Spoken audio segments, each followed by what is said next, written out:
you have become very tuned into North American, like US and Canada politics, because you live in Canada now and you were in an international world. And one of the things that I enjoy talking to you about is the way in which Indian American politicians on the right have seemed to have risen to prominence. And it's a huge point of discussion. I did a recent conversation on my stream about Usha Vance, the wife of J.D. Vance, who comes from, and I'm not sure if you know much about her family, but is from a fairly well-to-do family from India that moves to the United States, is kind of professional managerial class. And then she goes to Yale Law School, meets J.D. Vance there, and ends up becoming his partner, having children with him, after which he begins that sort of far-right descendants whatever the fucking term would be there, converts to Catholicism, and all these things kind of change in her life. And so it's an interesting conversation about like everything from the idea of whitewashing yourself, assimilation, internalized bigotry, and also, you know, things that folks who are immigrants, who are from immigrant families, do not get coached on or get coached poorly on in terms of how to handle white supremacy in the United States. There was a bit of like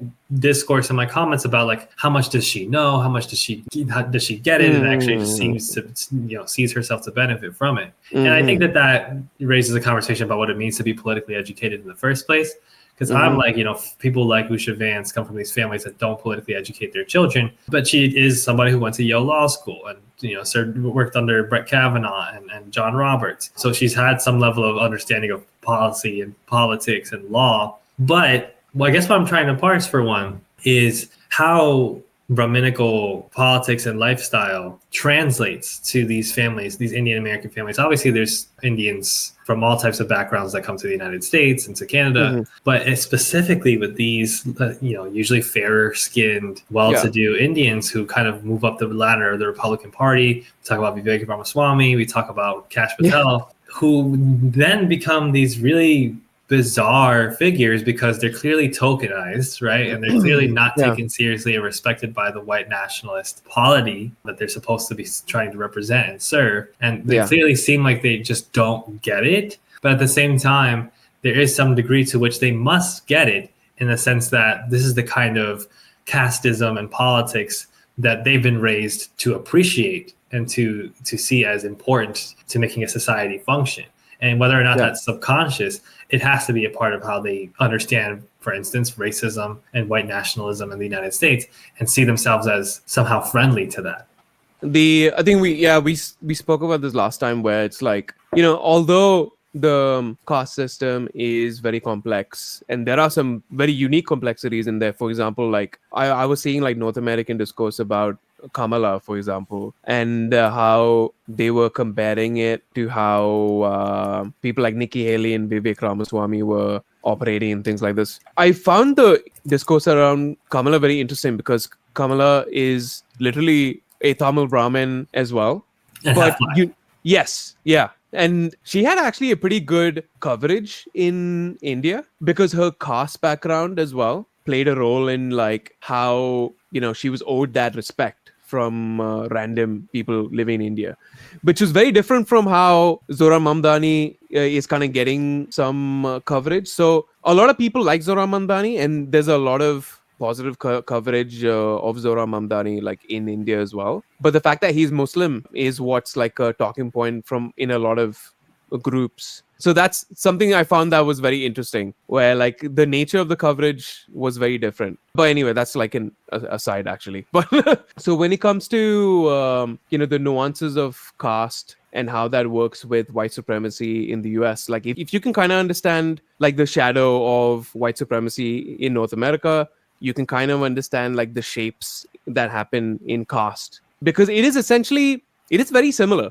You know, W.E.B. Du Bois as well, you know, had this idea of this racial capital system where your blood was bound to your occupation, and then that factored in very neatly into a capitalist system that you were operating in, that you were existing in. And caste works exactly like that. So it is about like your tribe or your clan or your family being linked to an occupation and you being kept there for the service of capital. That is what makes caste, like the easiest way to define it, a system of resource management and control. Like that is what caste is in a sentence. So if you look at the way the US works, you know, you have a very obvious and very deeply rooted racial hierarchy in the US because the systemic racism underprivileges and underservices a lot of neighborhoods. And you have generations upon generations of seeing like white faces on TV and in being the main character in movies, etc. There's also social conditioning.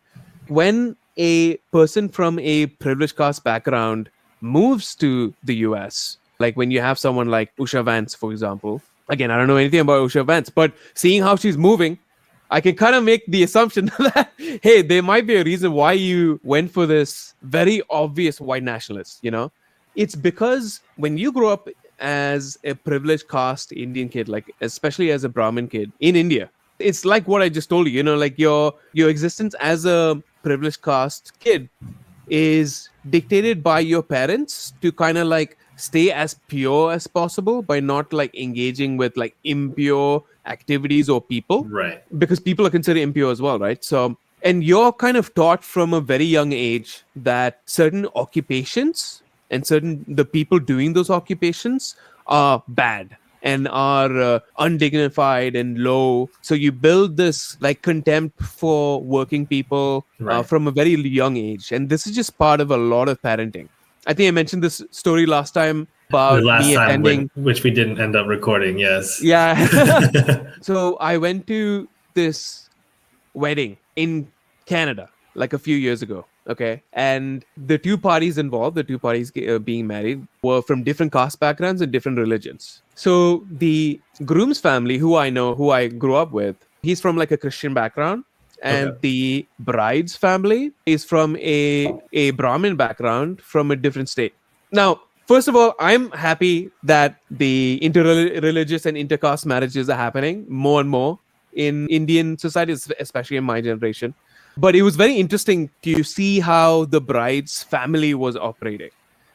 So the bride's dad, this older like Brahmin man, when it was his turn to like speak on the mic and stuff, you know how you talk about how proud you are about your kids and how far they've come and so on and so forth. So his way of doing that was he told the room a story of when the girl was younger and she was playing around outside. And there was this man in front of them who was carrying a pile of feces, like in sewage, to like a disposal unit. So he brought that up as like a joke, okay? And a lot of the people around were like giggling, oh, yeah, yeah, haha, this is so relatable. And that was the first time I was like, oh, shit, okay, this is kind of weird. I don't know why you're bringing this up. And what he did after that was he said that he told his daughter, hey, look at that man. Look at that man over there. Look at this job he has to do. If you work hard, you will avoid this. You know, Yeah. and that's the kind of like conditioning that kids get in privileged caste households, where like if you're a laborer, if you're a bricklayer, if you're a construction worker, if you're anything like any working class job, honestly, you get your kid to like tie that to some kind of indecency or some kind of like moral inferiority or something, Right. and you force them into this managerial class, like executive kind of whatever position. That is why when a lot of privileged caste kids move to the West and they see this obvious, you know, racial hierarchy happening, you know, they see themselves as the oppressor. So they distance themselves from a lot of the marginalized folks who do those jobs. They don't want to work with, you know, black folks in the kitchen, Latinos in the kitchen. They don't want to do certain jobs associated culturally with marginalized groups in the US and other Western countries because they see themselves as the oppressor.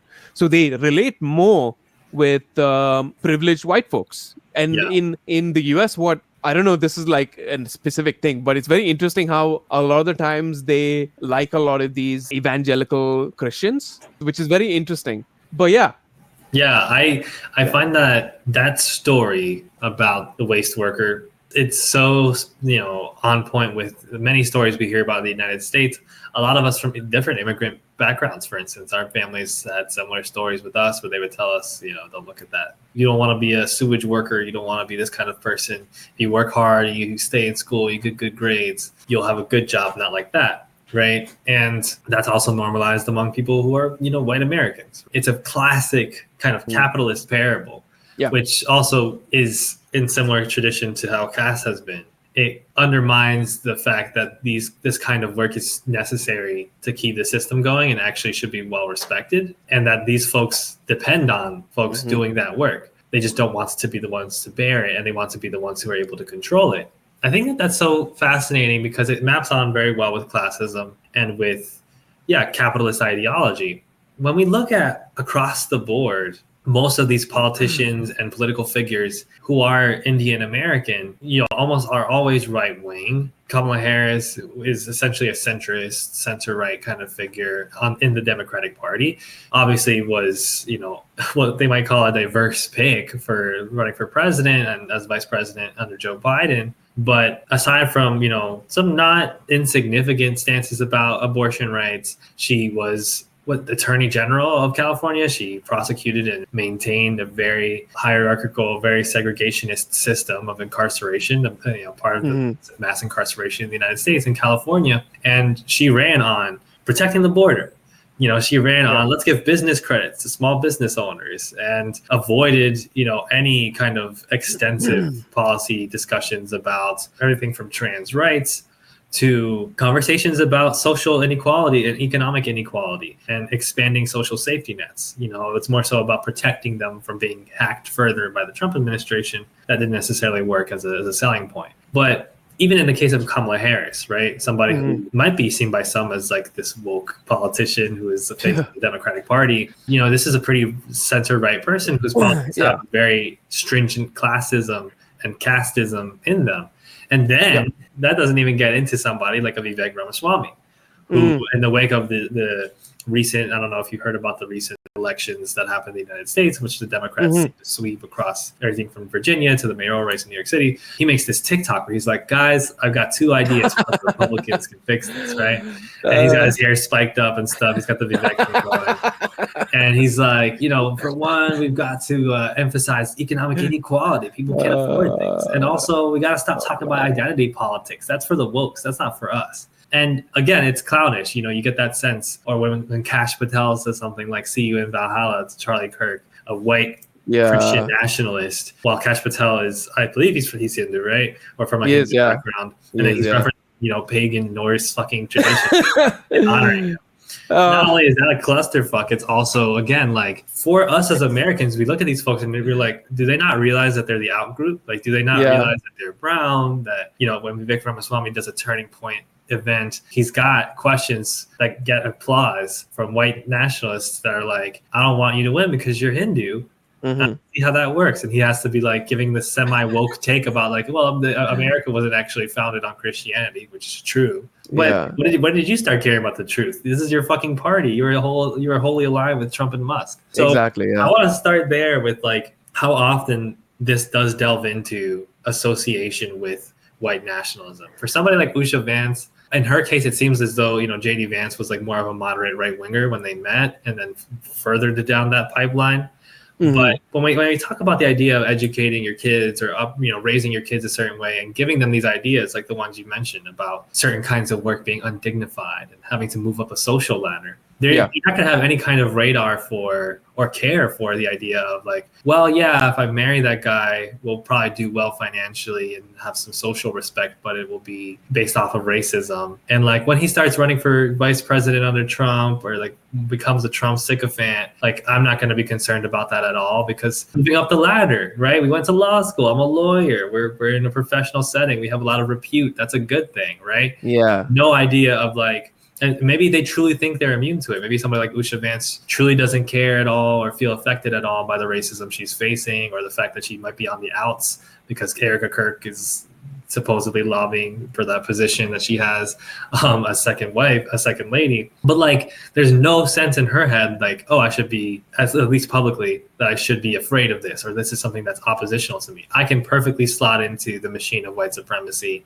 and also just be apolitical or just be doing it because we're doing a good thing. We're professional. We're respectable. Yeah. Since you brought up Kash Patel, what's really interesting about Kash Patel?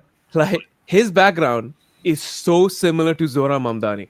Oh, really? Yeah. So both of them had parents who were born in Gujarat. Right. Both of their parents moved to Uganda. And really? Both of their parents, yeah, exactly. And they have a very similar trajectory actually. But look at how different they are.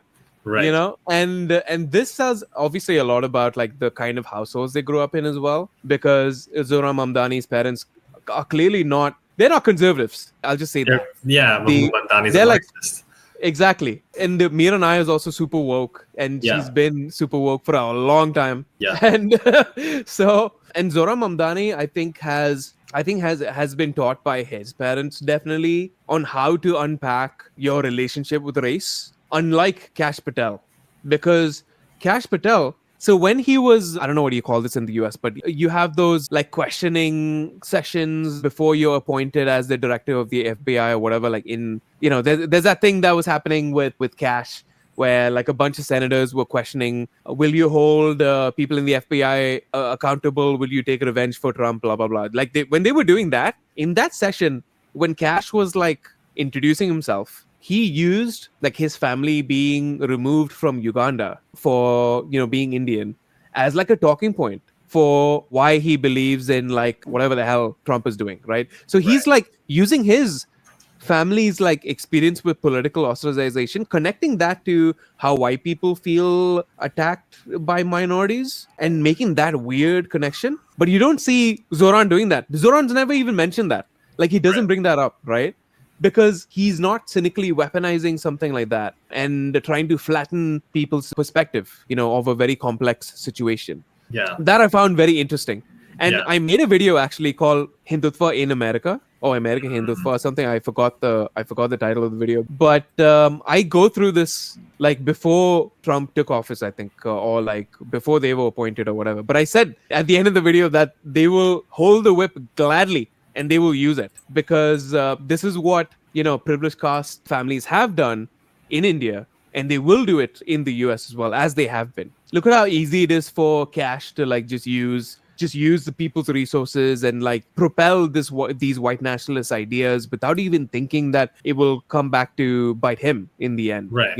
Like it's just like, yeah. Do you think it will? Wow. Do you think that there's a chance that they know maybe more than we do, that they're actually good within this system in some sort of way? I mean, we saw it kind of bite Vivek at the beginning of the year, who was kind of firmly a part of that Trump transition team administration, and then essentially got ousted for disagreements with Elon and Trump about just like that specific type of worker visa, right? Like, yeah, because a lot of kids, like a lot of privileged caste kids, right? They are taught about merit quite a bit, like this idea of merit. Oh yeah. And they taught that just work hard enough, just be the best, and you can overcome like anything. And that's what they kind of inculcated with. And these people think they can beat racism by just working harder, like for the party's goals. But the party's goals themselves are racist, right? Right. So this is the thing, like it's like they're helping dig their own graves, and they don't see that merit itself is like an illusion in many ways,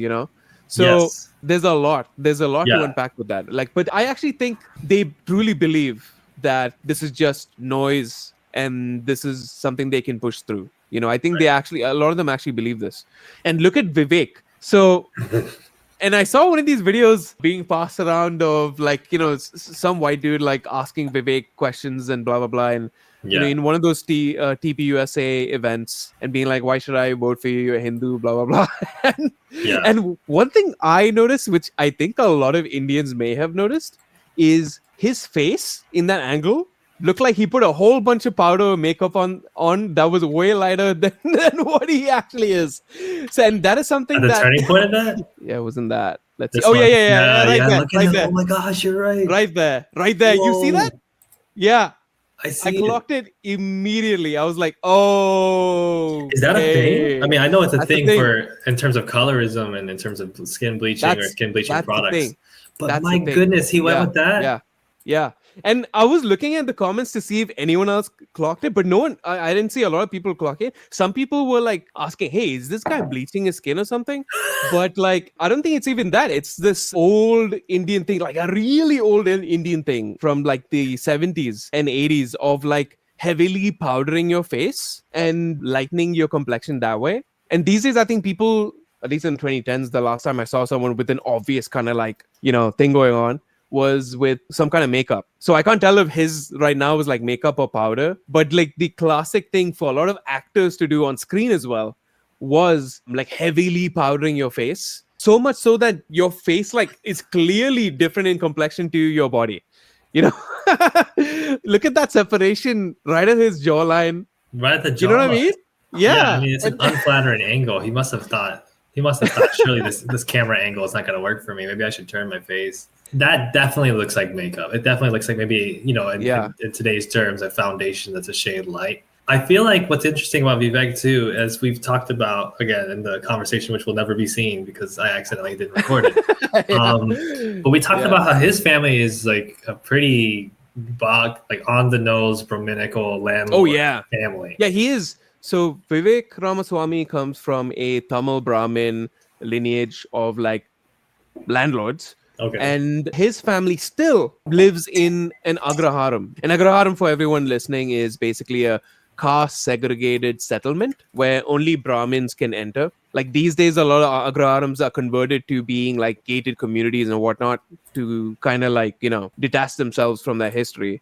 Yeah, but a lot of agraharams still exist the way they are. And I remember coming up on one of these forums when I was doing my research, and it was a agraharam forum where like a bunch of Brahmin landlords were discussing about how they need to like say no to different people based on their caste and blah blah blah, and they like plan the shit out and they try to control who can enter those spaces. There's a very long history of this with how land was managed in Kerala. Like in fact, like a lot of land was managed, and rice paddy plantations was managed through these organizations called Urular, which were basically made up of the eldest sons of the agraharam. So basically like the oldest male Brahmins in that settlement would control like what goes around the rice paddy plantations. So his family, Vivek's family, is literally a plantation owning background, caste segregated family. So he comes from the most conservative archetype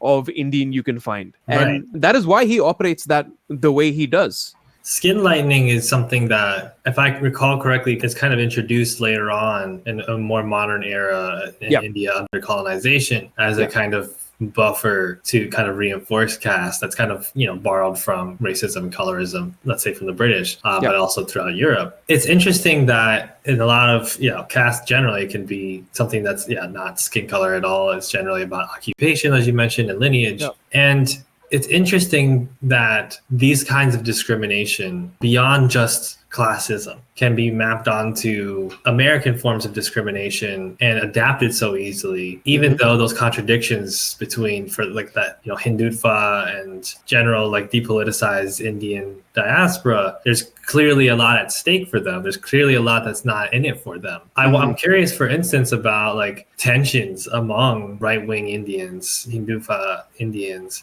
because there's all types of right-wing Indians, right? In terms of how they view Trump. Right? Because one thing I noticed when I was doing research about Usha Vance is that there are these kind of Hindutva aligned pages or just general journalistic pages covering it that have all types of Hindu fascist commenters that congregate, similar to how that happens in the American news cycle. And they'll make comments about, you see these Abrahamic faiths, they judge us and they talk about us with caste and discrimination, but they're just as bad. And you see how they'll screw you over in the end, almost in a way that you would think is getting the point. But it's clearly still coming from a Hindu nationalist and highly discriminatory, prejudiced perspective. Yeah. And at the same time, there's a lot of those types of people who either explicitly or implicitly see themselves or see something positive about the Trump project. Yeah. So it's interesting right now, a lot of Hindu nationalists are actually crying about Trump right now. Like they're like in their little podcast that they have, like they sit around and they discuss how, oh man, like look at how much racism everyone's facing. And the interesting thing is like after they acknowledge that the racism is happening, they fail to make the link that, oh, maybe I was wrong in pushing all this hateful ideology. Instead, they ask the racist, hey, please, racist, please, can you please have some decency, please? Because they can't bring themselves to look to other marginalized groups and be like, hey, I fucked up, Hey, yeah, you guys were right. Yeah, it's kind of pathetic, seeing a lot of these guys like coping with and trying to figure. And these guys are in their 40s and 50s and stuff, and they still haven't figured out their relationship with themselves and how they exist as Indians in the world. And this is something that's super sad as well, but also really pathetic because, again, they are like pretty privileged. A lot of these guys are like uncles who live in San Francisco with Teslas, and they are like patrons of these Hindu American Foundation organizations, who's essentially the ADL of Hindu privileged caste people in the US, by the way. Like, they overtly try to mimic the ADL in terms of how they message and how they push for Modi's like Hindu nationalist agenda at home, so they can keep getting funds from the US and transfer that to the BJP. And that's like their whole thing. Because a lot of diaspora, especially privileged caste, business, family diaspora, send a lot of money back to Hindu nationalist groups and fund them directly. And the HAF, now that I mention it, is actually a good example of this kind of disassociation, because their whole organization exists just for the interests of privileged caste Indians. Like, they throw everyone else under the bus. So they throw marginalized caste Indians under the bus because they are against even talking about caste. They funnel so much money into San Francisco to oppose a bill, the anti-caste bill that was being pushed by people like Shah Masamat, who's another notable, progressive Indian voice in the US. And Equality Labs, the Dalit and marginalized caste organization that's looking into a lot of casteism in the US.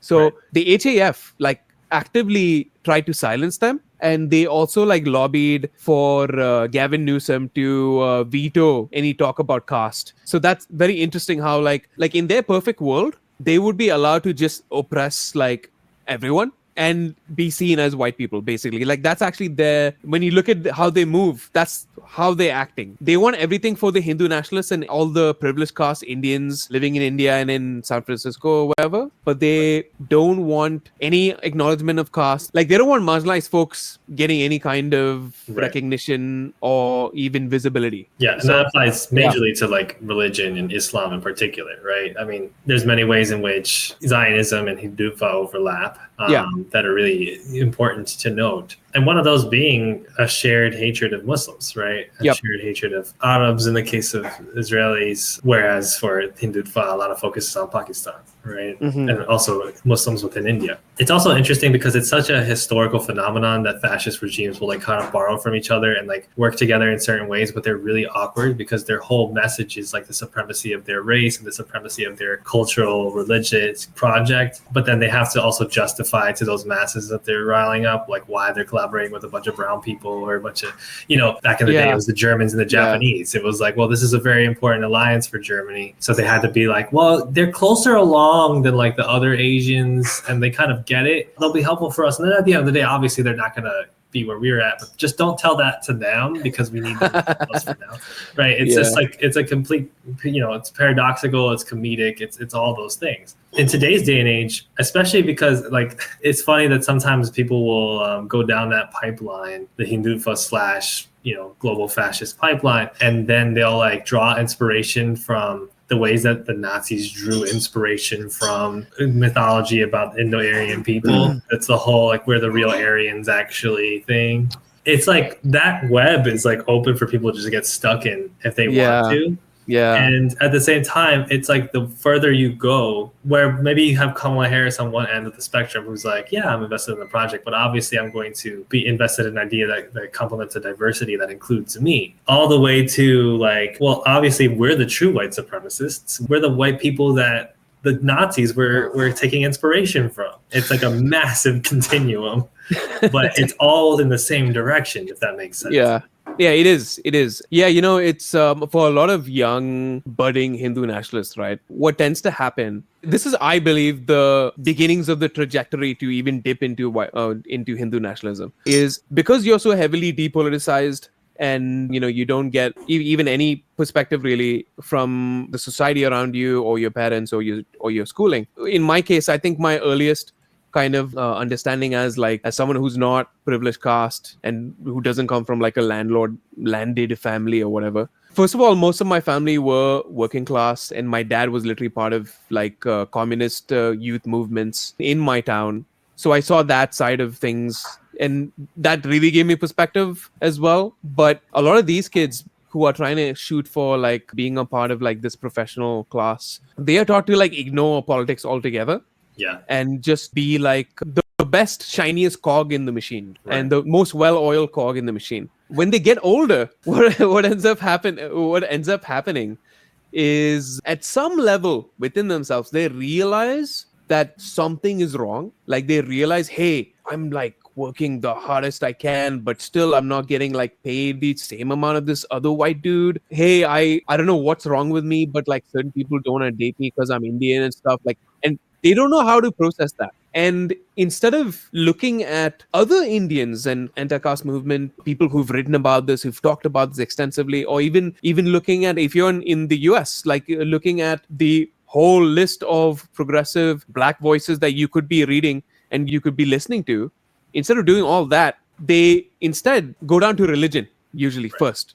Because in the religious stories that they may have grown up with, they would have heard these myths of overcoming and these blah blah blah, and princes and getting together and wiping out entire nations, interestingly, and not all this kind of stuff. And they see, oh wow, this is supposed to be our history, right? Oh my god, this is so cool. Like we used to have nukes, we used to have spaceships, we used to have whatever.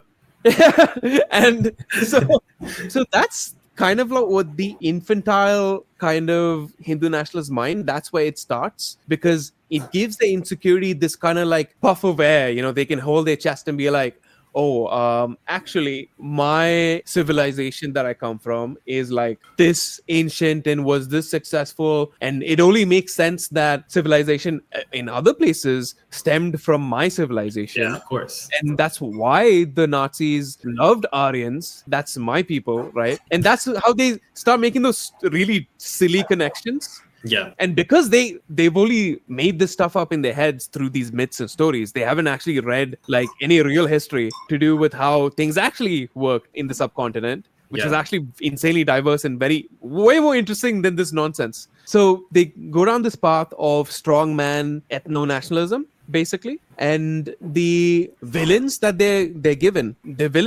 are Hindus and marginalized caste people who are trying to like spoil things for the Hindus. And they chalk that up to being the reason why India is impoverished instead of colonialism. And instead of all these things, Yeah, kind of a big deal. Like, I think what's so fascinating about that conversation is it also touches on what it means to truly be educated and what information and education serves you versus not. Like I mentioned before, some of the responses to my video about Usha Vance were kind of questioning why I would say that, she might not be politically educated, and, maybe asserting that saying something like that is like offensive. And maybe the choice of wording is a bit like different from what I would use for different types of audiences. Because like as a socialist, like you say anybody's not politically educated, that just means like you don't get like how capitalism works, et cetera, et cetera. Someone like Usha Vance, like of course she's a well-educated person in the sense of being able to ascend in the American education system and being able to learn about politics as far as law goes, right? Going back to that point, it's like not being politically educated and being depoliticized. It's a poison pill for immigrant children. It's something that, me and many other immigrant kids had to go through. And I would be, remiss to act as if I had a political education about Latin America and the Caribbean and about my place in society from my experience in my own family. It doesn't mean I hate my own family, for the record. But a lot of things I had to learn on my own. And if I didn't have that critical eye towards those systems and that like ability to, make myself uncomfortable to whatever degrees through failures and successes of that, if I didn't push myself in that way, then I would have ended up in a lot of situations that would have ultimately been pretty embarrassing. Right? Like what you're hitting at is that at a certain point, it's like a moment in a TV show or in a movie where when a person is like, goes over that edge, like you can live with something for a certain amount of time. And then at a certain point, it starts to get really embarrassing because you can't reconcile. You don't stop it. You don't buck it. It's like in the movie Parasite. I don't know if you've seen Parasite. Oh yeah, I love that movie. Yeah, great movie. there's a period of time and escalating throughout the movie where this poor family works itself in through different levels of scamming to this rich family as its, workers, as its household servants. And there comes a certain point where it's like, okay, we're doing a lot. Like we're doing a lot to get, the position of the driver. Like we're planting shit in people's cars. We're hurting people that really don't deserve it at all because they're just kind of minding their business, or they don't deserve it nearly as much as, what they're getting. But there's always a certain point where it goes from, oh yeah, like you get it, to, okay, this is absolutely absurd. Like, how did you get there? And that always comes from that inability to check yourself, that inability to just be embarrassed, live with it, and then try to move your life in the right direction. And a lot of people miss that in the reconciliation process.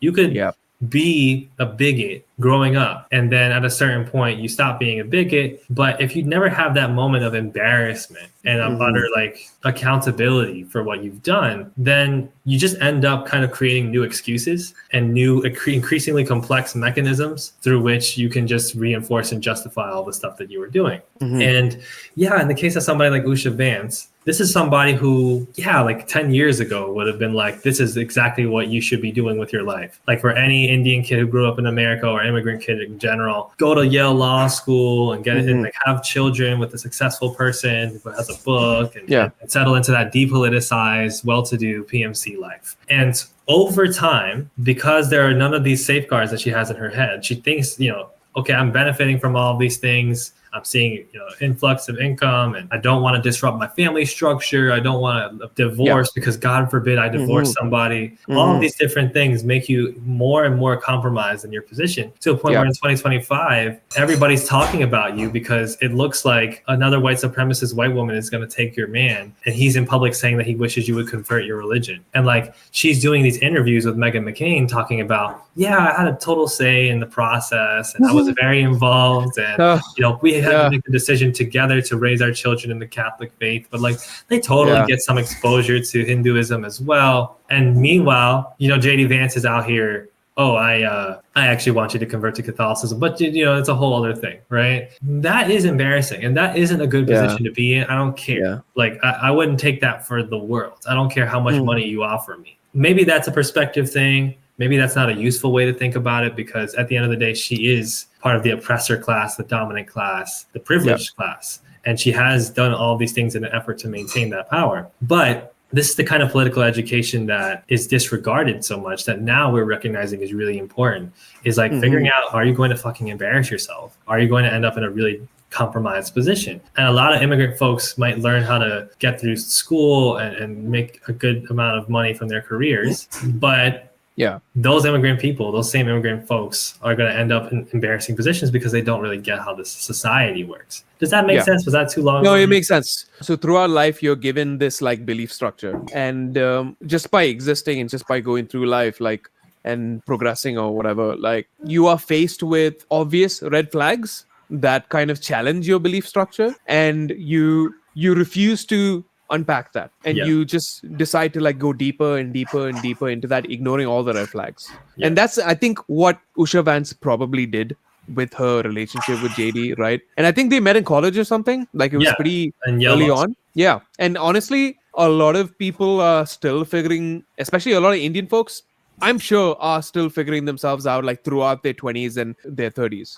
So just with the nature of like a lot of Indian families like being together and like having like extended families back home, and being more used to like parents being actively involved in their lives. So because of that, like, you don't often get to understand how you as an individual, and you as, as an Indian person, it relates to the rest of the world. It's like it's delayed almost. You have a different understanding because it's more of a communal kind of relationship you have with people, especially in India as well. So I think that what's happening with Usha Vance is there's a lot of layers to that. Like, even the whole, shame of divorce thing and marriage in general is a big thing in privileged caste societies. Like, it's a stereotype with a lot of Indians like doing arranged marriages, right?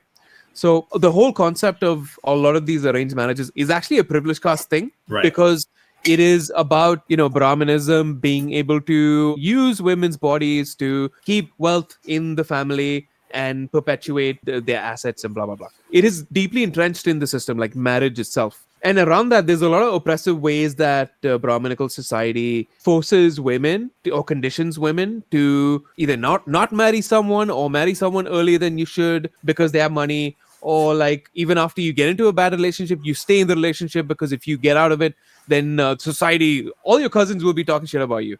Yeah. And that's definitely a thing. And I think that's a thing for her as well, because like she's probably like the star of her like extended family or something, Right. and people are probably thinking, oh yeah, wow, like look how far she's gone and blah blah blah.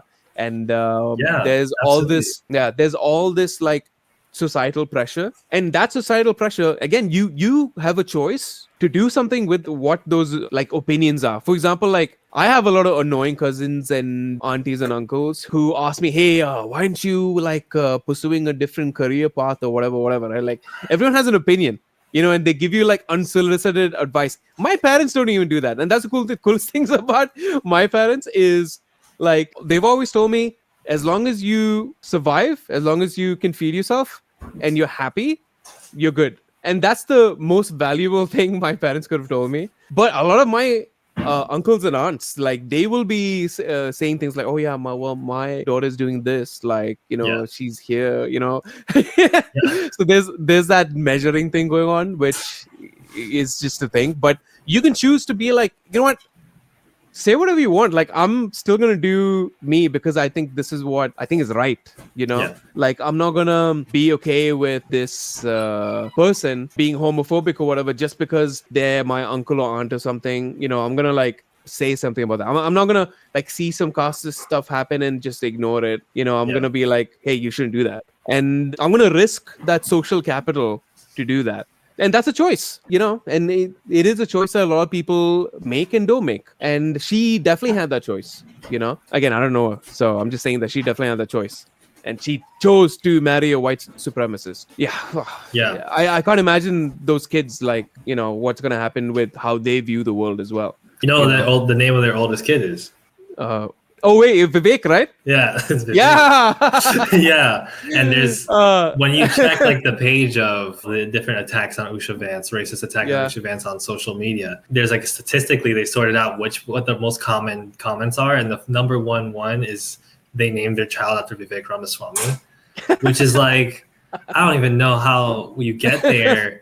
Like maybe it's ironic. Maybe people are saying this ironically. That's so we're seeing a similar thing happen, right, with like Ben Shapiro right now. I don't know if you've tuned into that discourse. Where it's like suddenly, oh, the leopards are eating my face. Anti-Semitism is becoming more and more normalized at a very like voracious degree within the American right wing that I've aligned myself with this entire time, that I've been pushing propaganda for this entire time. And the fact that like it's like they don't understand how tokenism works, or maybe they just do and just figure that they'll be the good one. But this is obviously a position where Ben Shapiro is not going to win. The Tucker Carlson and the Nick Fuentes section of the right is ascendant because it's always going to be, more ascendance, because it's always going to speak more and more to the essence of the project. The project was always a white nationalist project, right? Yeah. So every time we push it in a certain direction, it's always going to be like, all right, let's push it a little bit further. That's what happens when you give it that much space. In the case of an Usha Vance, she doesn't let out anything publicly. She doesn't speak publicly about anything. So we don't know what her perspective is for sure, but we've heard rumors that she was, not wanting him to become the vice president, JD Vance. Heard rumors that they had like some sort of fight in the hotel or something. And we can generally see, with also the perspective of Vivek Ramaswamy, that any attempt to actually leverage actual power in those spaces is going to get denied. Your job is to be there to legitimize the project, right? I think that lack of political education speaks to that lack of understanding power. Your job is to be a vessel for power, not to understand it and your place in it. If you understand it, then you're not a good worker. You're not a good servant to it. That's why knowledge is gatekept. It's always been gatekept. Hello, thanks for watching. You can watch the full interview that I had with Rohan Davis on my Patreon. The link is in the description.